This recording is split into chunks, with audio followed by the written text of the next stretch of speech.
देख रहे हैं नेटवर्क 33 राजकुमार के साथ। दोस्तों, आज की कहानी में आगे बढ़ने से पहले आप हमारे चैनल को सब्सक्राइब ज़रूर कर लें और साथ ही वीडियो को लाइक ज़रूर कर दें। तो चलिए बढ़ते हैं आज की भूतिया कहानी की ओर।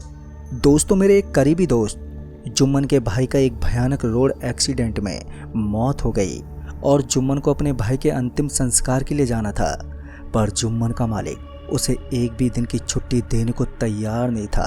तो ऐसे में जुम्मन ने मुझे कॉल किया और फिर कुछ दिनों के लिए उसका काम संभालने के लिए कहा। चूंकि हम दोनों ही अनुभवी ड्राइवर थे, तो ऐसे में मैं उसका काम अच्छे से संभाल सकता था। साथ ही ये मौका भी था जुम्मन की कंपनी में परमानेंट काम लेने का। यही सब सोच के मैं जुम्मन की गैर हाजिरी में काम करने को तैयार हो गया। मेरे यहाँ करते ही जुम्मन ने अपने मैनेजर विलोप का नंबर दे दिया और उससे बात करने को बोला। और फिर जब मैंने उसके दिए हुए नंबर पर कॉल किया तो उस आदमी ने जिसने कॉल रिसीव किया तो उसने मेरे बिना कुछ बोले ही मुझे ऑर्डर देते हुए कहा कि तुम्हारी नाइट शिफ्ट है, रात के 11 बजे तुम सॉल लॉजिस्टिक गोदाम पहुंच जाना, जहां ट्रक नंबर RED 116 खड़ी मिलेगी। उसे लेकर जॉनसन फैक्ट्री रवाना हो जाना। बाकी की जानकारी मैं तुम्हें रास्ते में दे दूंगा। और हाँ, जूते से लेकर कमीज तक सभी चीज़ें सफ़ेद रंग की होनी चाहिए। दोस्तों, इतना बोलकर उस आदमी ने कॉल काट दिया और उस आदमी के ऐसे रूखे व्यवहार से मुझे गुस्सा तो आया, पर कर भी क्या सकते हैं, दुनिया ऐसे ही लोगों से भरी पड़ी है। खैर, बात करने के बाद मैं सीधे पहुंचा मार्केट, जहां से मुझे सफ़ेद जूते लेने थे। शर्ट और पैंट तो पहले से ही थी मेरे पास। खैर, जूता खरीदने के बाद मैं अपने घर लौट आया और फिर जब अगले दिन के काम पर जाने का वक्त हुआ तो मैं अपने सफ़ेद वर्दी में पहुंचा सॉल लॉजिस्टिक के गोदाम पर, जहां पहले से ही बहुत सी ट्रक खड़ी थी। क्योंकि मैं यहां नया था तो ऐसे में मुझे किसी से बात करने में थोड़ी हिचकिचाहट हो रही थी। अभी मैं सोच ही रहा था कि किससे बात करूं कि तभी मैनेजर विप्लव का कॉल आ गया। जैसे मैंने कॉल उठाया तो वैसे ही विप्लव ने कहा, तुम कहाँ हो? उसके इस सवाल करते ही मैंने कहा, सर मैं तो पहुंच गया हूं, पर समझ में नहीं आ रहा कि किससे बात करूं मैं यहाँ पर। वैसे आप हैं कहाँ? मैंने अपनी बात पूरी भी नहीं की थी कि उसने कॉल काट दिया और उसके कॉल काटने के चंद मिनटों बाद एक लड़का आ गया और बोला, चलो तुम्हें निकलना है। इतना बोलकर उस लड़के ने मुझे ट्रक की चाबी पकड़ाई और ट्रक की ओर इशारा करते हुए बोला, माल लोड हो चुका है और अब बस निकलने की देरी है। उस लड़के के ट्रक दिखाते ही मैं जाके ट्रक में बैठा और ट्रक स्टार्ट की और वहां से निकल गया। क्योंकि मुझे पहले ही बता दिया गया था कि मुझे जॉनसन फैक्ट्री जाना है, तो ऐसे में मैं सीधे फैक्ट्री की तरफ निकल पड़ा। दरअसल मैंने पहले भी कई बार जॉनसन फैक्ट्री में सामान पहुंचाया था, इसलिए एड्रेस का कोई मसला नहीं था। और जैसे ही मैं आधे रास्ते पहुंचा तो वैसे ही फिर से मैनेजर विप्लव का कॉल आया और जैसे ही मैंने हेलो कहा तो वैसे विप्लव ने बोला कि तुम गलत रास्ते पर हो, तुम आगे से चकबन्नी वाले हाईवे पर ट्रक ले लो और जैसे ही तुम कोटला ब्रिज पर पहुंचोगे तो वैसे ही ट्रक रोकना और मुझे कॉल करना। इतना बोलकर विप्लव ने फ़ोन रख दिया और वहीं मैं ये सोचने लगा कि ये मैनेजर विप्लव भांग वांग खा के बैठा है क्या। क्योंकि चकबन्नी वाला हाईवे तो कोटला ब्रिज से होते हुए गौसाली जाता है और फिर वहाँ से एक पुराना रोड है जो जॉनसन फैक्ट्री की तरफ जाता है। पर इस रास्ते से जाने में 3 घंटे का समय लगेगा, जबकि जिस रास्ते से मैं जा रहा था उसमें तो सिर्फ 1.5 घंटे का ही समय जाता। खैर, जैसा मुझे कहा गया था तो मैंने वैसा ही किया। पर जैसे ही ट्रक चकबन्नी वाले मोड़ पर पहुंची तो मैंने ट्रक उस ओर मोड़ लिया और फिर जैसे मुझे कोटला ब्रिज दिखा तो मैंने ट्रक रोका और विप्लव को कॉल किया। मेरे फ़ोन करते ही विप्लव ने बोला कि ट्रक की सभी लाइट बुझा दो और नीचे उतरकर ट्रक के पीछे जाओ। विप्लव के ये कहते मैंने ठीक वैसा ही किया। ट्रक की सभी लाइटें ऑफ करने के बाद मैं ट्रक से नीचे उतरा और उसके कहे अनुसार मैं ट्रक के पीछे गया।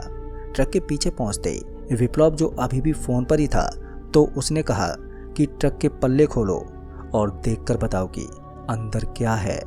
विप्लव के ये कहते ही मैंने ट्रक का पल्ला खोला और जब मैं अंदर झांका तो मेरी जान हलक में आ गई। दरअसल अंदर 5 पिंजड़े थे जिसमें 5 इंसान बंद थे। उन 5 पर नज़र पड़ते मैं विप्लव पर चिल्लाते बोला, तुम लोग ये मुझसे कैसा काम करवा रहे हो? तुम लोग रुको, मैं अभी पुलिस को कंप्लेंट करता हूँ। मेरी ये धमकी देते विप्लव बोला, तुम्हें जो करना है वो करना, पहले मेरी बात ध्यान से सुनो। अगर तुमने मेरी बात ध्यान से नहीं सुनी तो तुम भी मेरी तरह बुरे फंसोगे। दोस्तों उस वक्त मैं इतना ज़्यादा बौखलाया हुआ था कि मैं उसकी ये बात सुनते ही और भी भड़क गया और चीखते हुए बोला, फंसोगे तो तुम लोग जो ये इंसानों की तस्करी कर रहे हो, पता है ना ये कितना बड़ा क्राइम है। मैं अभी विप्लव को कानून की धमकी देने में लगा था कि इसी बीच मेरी नज़र पिंजड़े में कैद उस आदमी पर पड़ी जो मोबाइल पर बात कर रहा था। उस पर नज़र पड़ते ही मैं ये देखते ही चौंक गया कि अभी मैं पिंजड़े में बंद उस मोबाइल वाले आदमी की ओर ही देख रहा था कि तभी विप्लव ने कहा, इन 5 में से एक पिंजड़े को पुलिया से नीचे फेंक दो। जैसे विप्लव ने ये बोला तो वैसे मैंने उससे सवाल करते पूछा, अरे क्या तुम ही हो उस पिंजड़े में जो मोबाइल पर बात कर रहे हो? मेरे सवाल पर उसने कोई जवाब नहीं दिया। हालांकि मैंने उससे कई बार पूछा पर उसने कोई जवाब ही नहीं दिया। फिर जब मैंने कॉल काट कर दोबारा फ़ोन किया तो मेरा शक यकीन में बदल गया।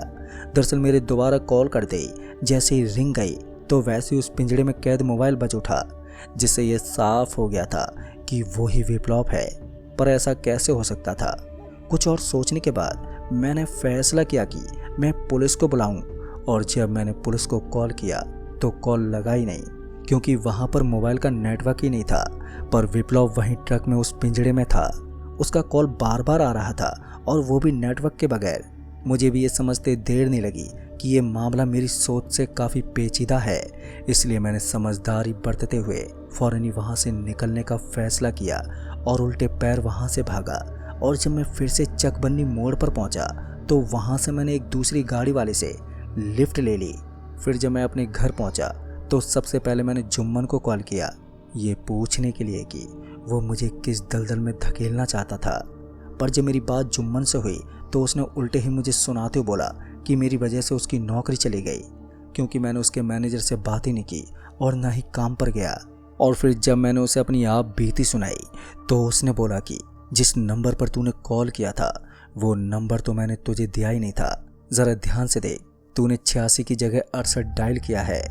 अब ये सुनने के बाद मुझे कुछ देर के लिए यकीन नहीं हुआ कि जुम्मन सही बोल रहा है। खैर जुम्मन से बात करने के बाद मैंने जब फिर से उस नंबर पर कॉल किया तो किसी बच्ची ने कॉल उठाया, और जब मैंने विप्लव के बारे में पूछा तो उस बच्ची ने रॉन्ग नंबर बोलकर फ़ोन काट दिया।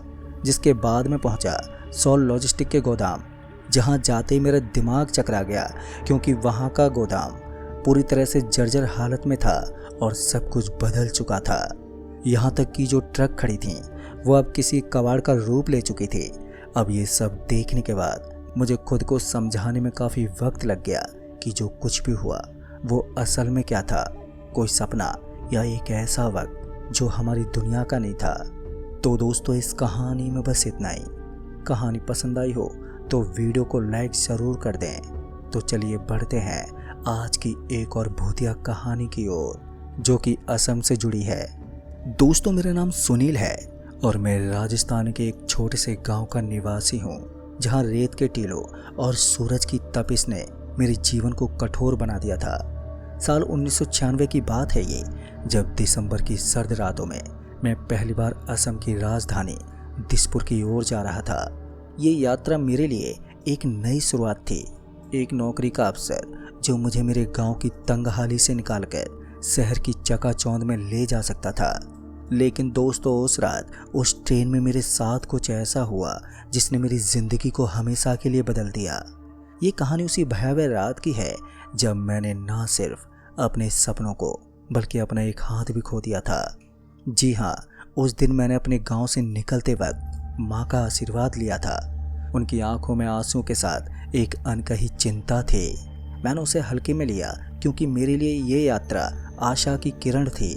मेरे पास एक छोटा सा बैग था जिसमें कुछ कपड़े, एक जोड़ी जूते और मेरे सपनों का बोझ था। स्टेशन पर बहुत भीड़ थी और ट्रेन के आने का इंतज़ार करते हुए मैंने ठंडी हवा को अपने चेहरे पर महसूस किया। वो दिसंबर की रात थी और उस वक्त हवा में सर्दी का काट था। फिर कुछ देर के बाद ट्रेन भी समय पर आ गई। मैंने अपनी सीट ढूंढी और एक स्लीपर कोच में मिडिल बर्थ, जो कि मेरी थी। आसपास के लोग अपने अपने काम में व्यस्त थे। कोई खाना खा रहा था तो कोई बातें कर रहा था और कुछ लोग पहले से ही सो चुके थे। तभी मैंने अपना बैग सीट के नीचे रखा और खिड़की के पास बैठ गया। बाहर देखा तो बाहर सिर्फ अंधेरा था और ट्रेन की खिड़की से सिर्फ पटरों की ही आवाज़ और कभी कभार गुजरते स्टेशनों की रोशनी दिखाई दे रही थी। तभी मैंने अपने गांव की यादों को मन में ताज़ा किया। वो मिट्टी की खुशबू, माँ का बनाया हुआ खाना और पिताजी की सख्त नसीहतें, सब कुछ पीछे छूटती जा रही थी और मेरे सामने एक अनजाना भविष्य था। तभी ट्रेन ने धीरे धीरे अपनी रफ्तार पकड़ी और मैं अपने विचारों में खो गया। तभी मेरी नज़र सामने की सीट पर बैठी एक लड़की पर पड़ी। वो शायद मेरी ही उम्र की थी, 20 से 25 साल की। उसका चेहरा बेहद ही मासूम था, लेकिन उसकी आंखों में कुछ ऐसा था जो मुझे बेचैन कर गया। उसने एक साधारण सलवार और कमीज पहनी थी और उसके बाल खुले हुए थे जो हल्के हल्के हवा में लहरा रहे थे और उसकी आंखें बेहद ही गहरी थी, जैसे कोई रहस्य छिपा हो। फिर मैंने उसकी ओर देखा और उसी पल उसकी नज़र मुझसे टकराई। उसकी आंखों में एक अजीब सी चमक थी। ये ना तो मुस्कान थी ना गुस्सा, बल्कि कुछ ऐसा जो मुझे समझ में नहीं आया। फिर मैंने नज़रें हटा ली, लेकिन मेरे मन में एक अजीब सी बेचैनी बन गई थी। मुझे ऐसा लग रहा था जैसे उसकी नज़र मेरे भीतर तक उतर गई हो। तभी मैंने खुद को समझाया कि ये सिर्फ एक संयोग है और मैंने फिर से खिड़की की ओर देखना शुरू कर दिया। लेकिन उसकी मौजूदगी मुझे महसूस हो रही थी, जैसे वो मुझे देख रही हो। फिर मैंने अपने मन को दूसरी ओर मोड़ने की कोशिश की, लेकिन बार बार मेरी नज़र उसकी ओर ही चली जाती थी। पर हाँ, अब रात भी गहरी हो चुकी थी और ट्रेन की गति भी अब स्थिर थी और कोच में पूरी तरह से सन्नाटा छा गया था। ज़्यादातर यात्री अब सो चुके थे। फिर मैंने अपनी सीट पर लेटने की भी कोशिश की, लेकिन मुझे नींद ही नहीं आ रही थी। पर मेरे मन में उस लड़की की आंखें बार बार कौंध रही थी। फिर मैंने उसे फिर से देखा तो वो अब भी अपनी सीट पर बैठी हुई थी, लेकिन अब वो खिड़की की ओर देख रही थी और उसका चेहरा शांत था, लेकिन उसकी मुद्रा में कुछ अजीब था। वो बिल्कुल स्थिर थी, जैसे कोई मूर्ति हो। फिर मैंने अपने मन को शांत करने के लिए बैग से एक किताब निकाली और मैं उसे पढ़ने की कोशिश करने लगा, लेकिन मेरी नज़रें बार बार उसकी ओर ही जा रही थी। तभी मुझे लगा कि कोच में हवा और भी ज़्यादा ठंडी हो गई है। ये सर्दी सामान्य नहीं थी, ये हड्डियों तक उतर रही थी। तभी मैंने अपने जैकेट को और कस लिया, लेकिन फिर भी ठंड कम नहीं हुई। फिर मैंने अपने आसपास देखा तो बाकी के यात्री सो रहे थे और कोई भी इस ठंड से परेशान नहीं दिख रहा था। पर मेरे मन में एक अनजाना डर जागने लगा। ये ठंड सिर्फ मुझे ही क्यों महसूस हो रही थी? सिर्फ यही सवाल मेरे मन में बार बार उमड़ने लगा। तभी मैंने घड़ी में समय देखा तो रात के अब करीबन 1 बज गए थे। ट्रेन किसी स्टेशन पर रुक गई तो मैंने खिड़की से बाहर झांक कर देखा, लेकिन उस प्लेटफार्म पर कोई भी मौजूद नहीं था।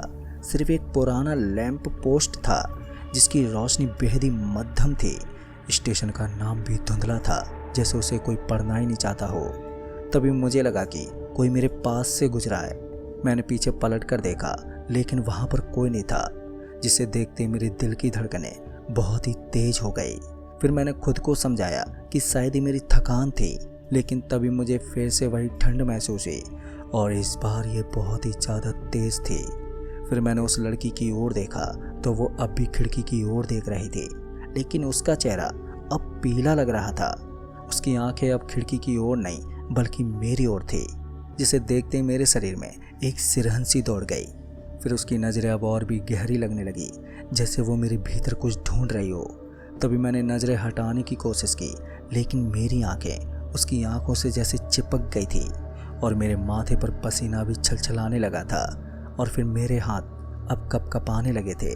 तभी ट्रेन ने अचानक ही झटका लिया और कोच में अंधेरा छा गया। लाइट पूरी तरह से बंद हो गई। मेरे आसपास सिर्फ सन्नाटा हो गया और उस सन्नाटे में मुझे एक हल्की सी सांस की आवाज़ सुनाई दी। ये आवाज़ मेरी ठीक बगल से आ रही थी, जिसकी वजह से मैंने डरते डरते अपनी टॉर्च निकाली और उसे जलाई। तो रोशनी में मैंने देखा कि वो लड़की अब अपनी सीट पर नहीं थी, जिसे देखते मेरा दिल ज़ोर ज़ोर से धड़कने लगा। फिर मैंने अपने आसपास देखा तो वो अब कहीं भी नहीं थी। फिर मैंने सोचा कि शायद वो बाथरूम गई होगी, लेकिन तभी मुझे अपने बाएं हाथ में एक तेज़ दर्द महसूस हुआ। ये दर्द इतना तीव्र था कि मैं ज़ोर से चीख पड़ा।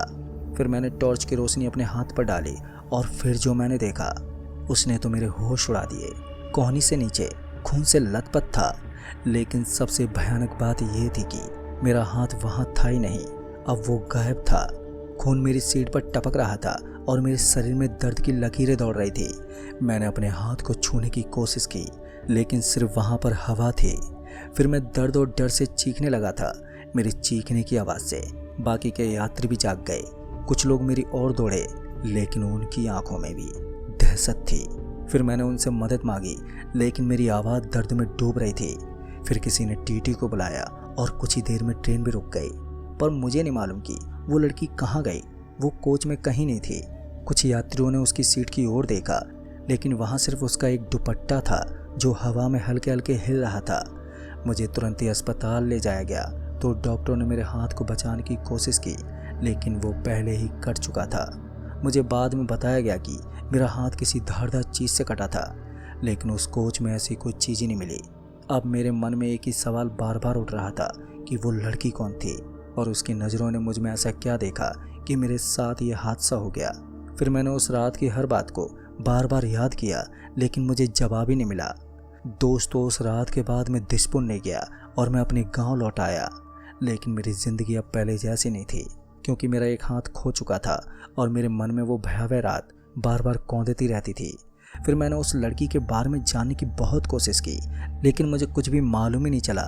कुछ लोगों ने कहा कि वो शायद कोई आत्मा थी जो उस ट्रेन में भटक रही थी, तो कुछ ने कहा कि ये मेरा वहम था। लेकिन मैं जानता हूँ कि मैंने जो देखा और महसूस किया वो सब सच था।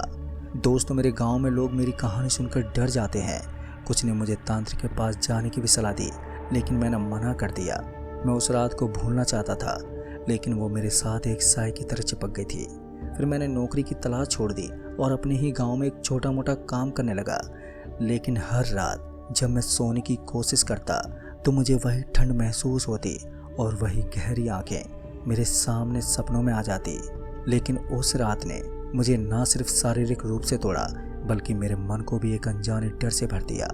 मैं अब भी उस ट्रेन की सैर नहीं करता, लेकिन कभी कभी जब रात गहरी होती है और सन्नाटा छा जाता है तो मुझे लगता है कि वो लड़की अभी भी कहीं है, अपनी गहरी आंखों से मुझे देख रही है और उसकी मौजूदगी मेरे आसपास मंडराती है और मैं उससे बच नहीं सकता। तो दोस्तों, इस कहानी में बस इतना ही। तो मैं आपका दोस्त राजकुमार जल्द ही मिलूंगा ऐसी एक और भूतिया कहानी के साथ। तब तक के लिए बाय एंड टेक केयर।